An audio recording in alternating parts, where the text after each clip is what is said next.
Hello, hello, and welcome into this Emmy special of Box Office Quarterbacks. It's just going to be me, Ryan Schmelz, here today, and this is my first time doing a show alone, so we will see how this goes. I know Jeff has done a couple, so I know that Jeff and Gerald will probably tell you that I can talk for 20 minutes straight, but I think that's kind of a lie. So a lot of this is going to be improv, but let's see what we can do here. So we just had the Emmy nominations released this week, and I've said this on the show before. I always felt like the Emmys kind of go with what the people want a little bit more than the Oscars do. In many ways, I always feel like they're a little more friendly towards pop culture and picking the shows and nominating the shows that everyone seems to be watching. That doesn't mean that that always works out in terms of the pop culture sensations. But in this case, I think it's a lot more consistent.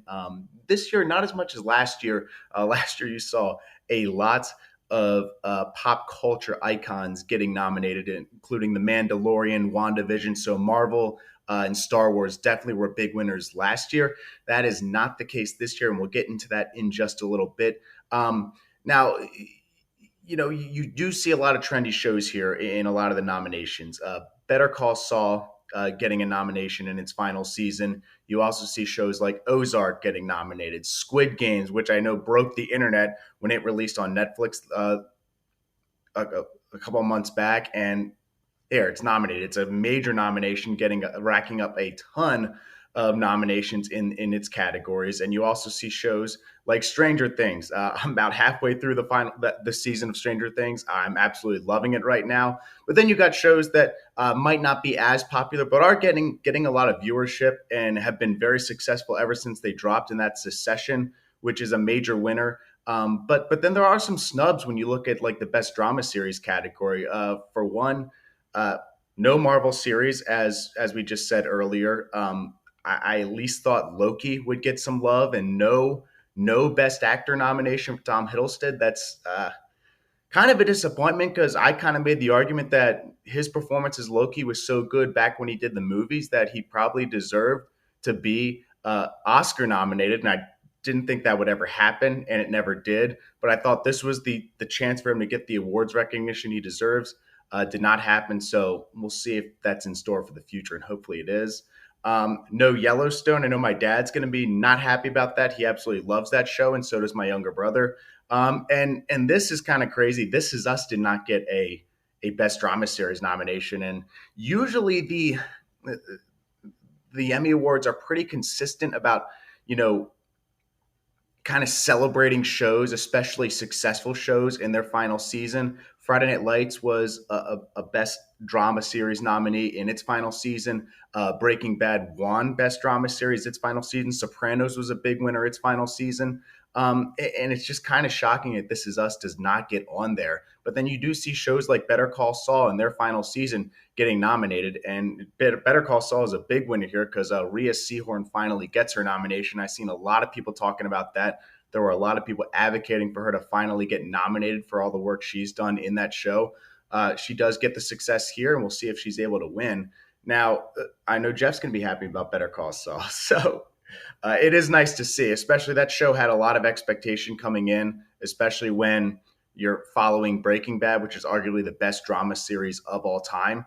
But to see the show getting nominated, I wouldn't be shocked if it pulls off a win here. And I always thought Bob Odenkirk's character of Saul Goodman, was the best character in Breaking Bad. It's a hot take I've made, and it's a hill I'll kind of die on. And I think that it's nice to see him get that recognition. It was nice to see him get his own series too. So big winner for me would be Better Call Saul. I would say Squid Games is a big winner here, and also Succession's a huge winner. It's been a winner pretty much ever since it got dropped. So really impressive show, and I wouldn't be shocked to see any of them taking it home. Now, when it comes to comedy series, Abbott Elementary has to be an absolute huge winner. That show just came on the scene. It's gotten some great reviews. Fans seem to really be into it. But a big disappointment here would be the fact that Blackish did not get nominated in its final season. And that show has been a major critic and viewer success ever since it came onto the scene. So I expect a lot of people to be very disappointed by that. You've seen that in the social media reactions.